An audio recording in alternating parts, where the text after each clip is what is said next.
சினிமாவில் ஒருவர் மேலே வரவேண்டுமெனில் மற்றொருவரின் உதவி வேண்டும். இவனை வளர்த்து விடுவோம், வாய்ப்பு கொடுப்போம் என ஒருவர் நினைக்க வேண்டும். அந்த உதவியை செய்ய நினைப்பவர் ஒரு தயாரிப்பாளராகவோ இயக்குனராகவோ இல்லை நடிகராகவே இருக்கலாம்.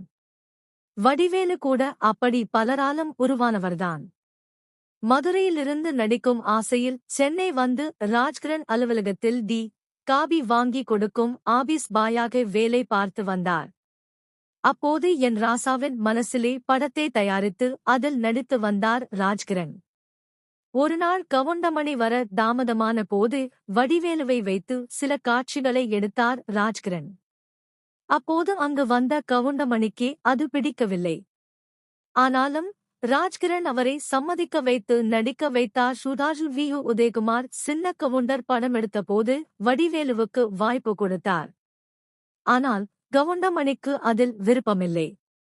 எனவே விஜயகாந்திடம் போய் கவுண்டமணி அண்ணன் எனக்கு வாய்ப்பு கொடுக்க மாட்டேங்குறார் என வடிவேலு ஒப்பாரி வைக்க உதயகுமாரை அழைத்து படம் முழுக்க எனக்கு கொடை பிடிக்கும் வேஷம் இவருக்கு கொடுங்க என விஜயகாந்த் சொல்ல வடிவேலுவுக்கு வாய்ப்பு கிடைத்தது. 2 நாட்களுக்கும் மேல் வடிவேலு குளிக்காமலே இருந்தார்.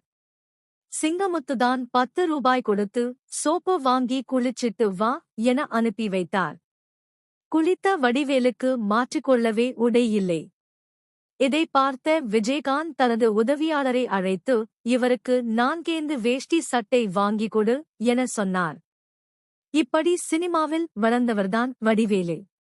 ஆனால் தன்னை தூக்கிவிட்டவர்கள் பற்றி எங்கேயும் சொல்ல மாட்டார் வடிவேலு.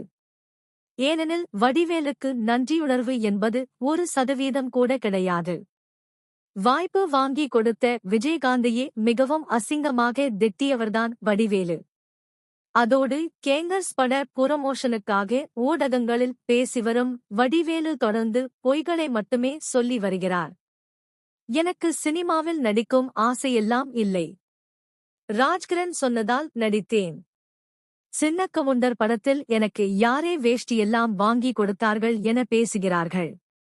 அந்த படத்தில் எனக்கு ஒன்றுமில்லை, ஒரு வேஷ்டி மட்டுமே கட்டியிருப்பேன் என பேசியிருக்கிறார்.